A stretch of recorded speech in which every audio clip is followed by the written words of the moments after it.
March 20th. Daily Video Bible Reading from the Net Bible.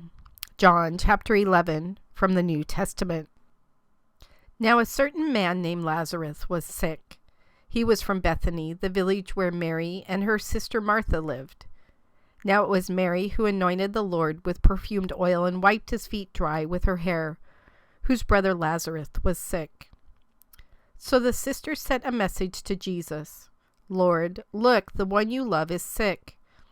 When Jesus heard this, he said, This sickness will not lead to death, but to God's glory, so that the Son of God may be glorified through it.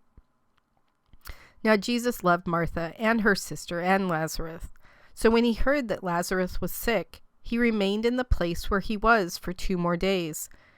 Then after this he said to his disciples, Let us go to Judea again. The disciples replied, Rabbi, the Jewish leaders were just now trying to stone you to death. Are you going there again?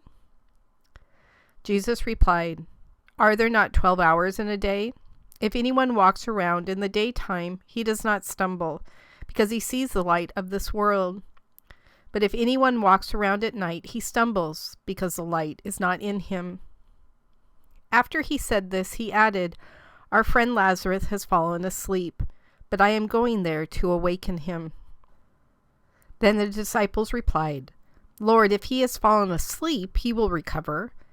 Now Jesus had been talking about his death, but they thought he had been talking about real sleep. Then Jesus told them plainly, Lazarus has died, and I am glad for your sake that I was not there, so that you may believe. But let us go to him. So Thomas, called Didymus, said to his fellow disciples, Let us go too, so that we may die with him. When Jesus arrived, he found that Lazarus had been in the tomb 4 days already. Now Bethany was less than 2 miles from Jerusalem. So many of the Jewish people of the region had come to Martha and Mary to console them over the loss of their brother. So when Martha heard that Jesus was coming, she went out to meet him, but Mary was sitting in the house. Martha said to Jesus, Lord, if you had been here, my brother would not have died. But even now, I know that whatever you ask from God, God will grant you. Jesus replied, Your brother will come back to life again. Martha said, I know that he will come back to life again, in the resurrection at the last day. Jesus said to her, I am the resurrection and the life. The one who believes in me will live even if he dies, and the one who lives and believes in me will never die. Do you believe this? She replied, Yes, Lord, I believe that you are the Christ, the Son of God, who comes into the world.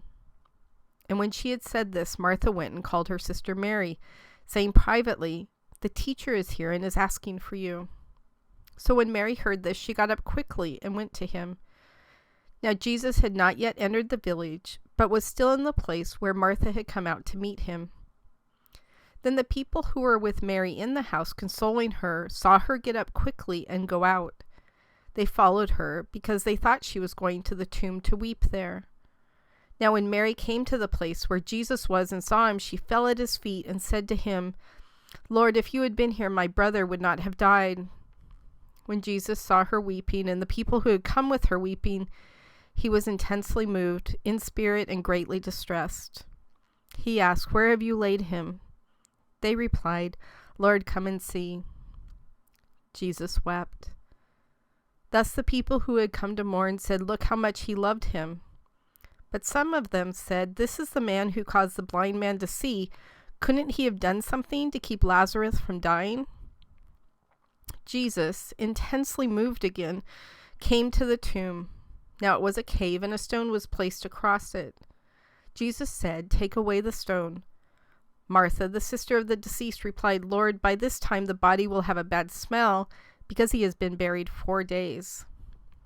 Jesus responded, Didn't I tell you that if you believe, you would see the glory of God? So they took away the stone. Jesus looked upward and said, Father, I thank you that you have listened to me. I knew that you always listen to me, but I have said this for the sake of the crowd standing around here, that they may believe that you sent me. When he had said this, he shouted in a loud voice, Lazarus, come out. The one who had died came out, his feet and hands tied up with strips of cloth and a cloth wrapped around his face. Jesus said to them, "Unwrap him and let him go." Then many of the people who had come with Mary and had seen the things Jesus did believed in him. But some of them went to the Pharisees and reported to them what Jesus had done. So the chief priests and the Pharisees called the council together and said, "What are we doing? For this man is performing many miraculous signs. If we allow him to go on in this way, everyone will believe in him, and the Romans will come and take away our sanctuary and our nation." Then one of them, Caiaphas, who was a high priest that year, said, "You know nothing at all. You do not realize that it is more to your advantage to have one man die for the people than for the whole nation to perish."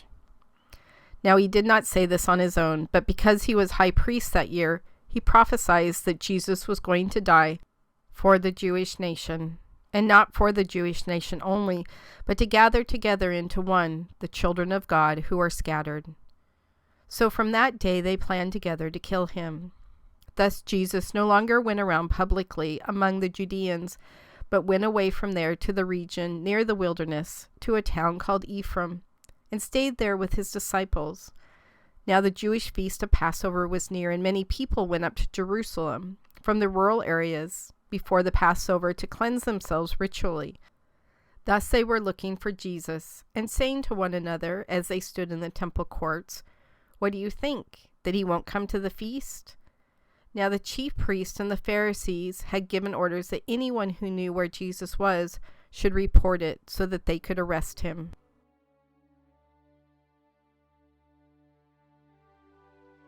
God, today, help us get this right.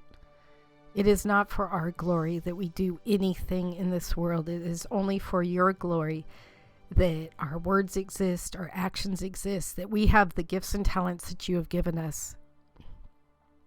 All of them are here to glorify you. Many people, not just Christians, have heard the story of Lazarus, of Jesus making a dead man come alive, resurrecting him.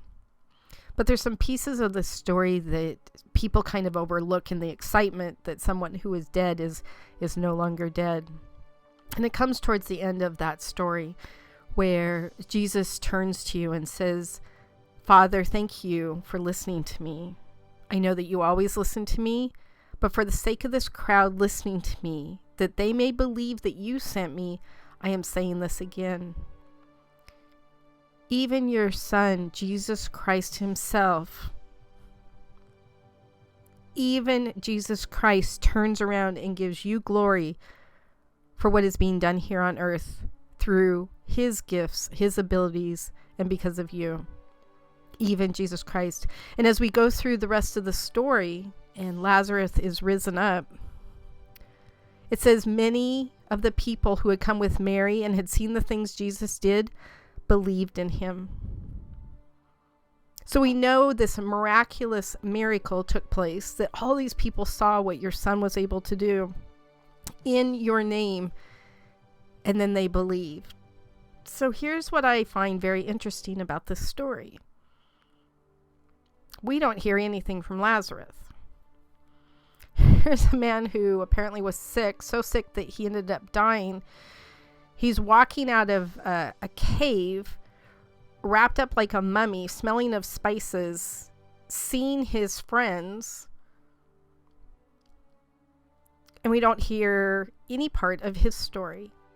But what we do hear is many of the people who saw this happen then believed in Jesus. Jesus as your Son, Jesus as the Son of God.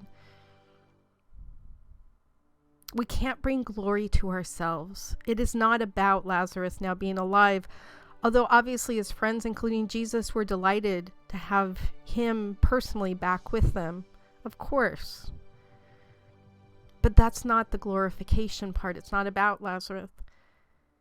It's about the empowerment that you gave your Son, Jesus Christ, when he walked this earth.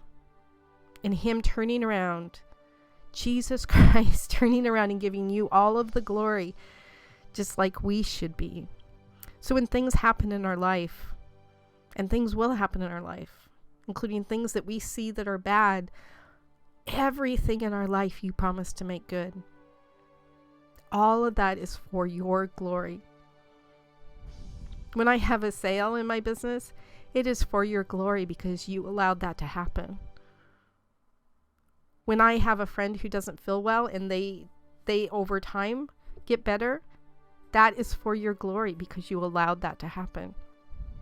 When I get that new house, when I get that job promotion, when I get married, when I have a child, when all these things are given to me, they are only given to me with the authority of you. You reign supreme over every single thing in this world. Not the bits and pieces I choose, but reign supreme over everything. And if you are going to bless me with all of these amazing things, then it is going to be for your glory that I receive them. Please help us keep in mind, God, as we go through today, that everything we have is because of you.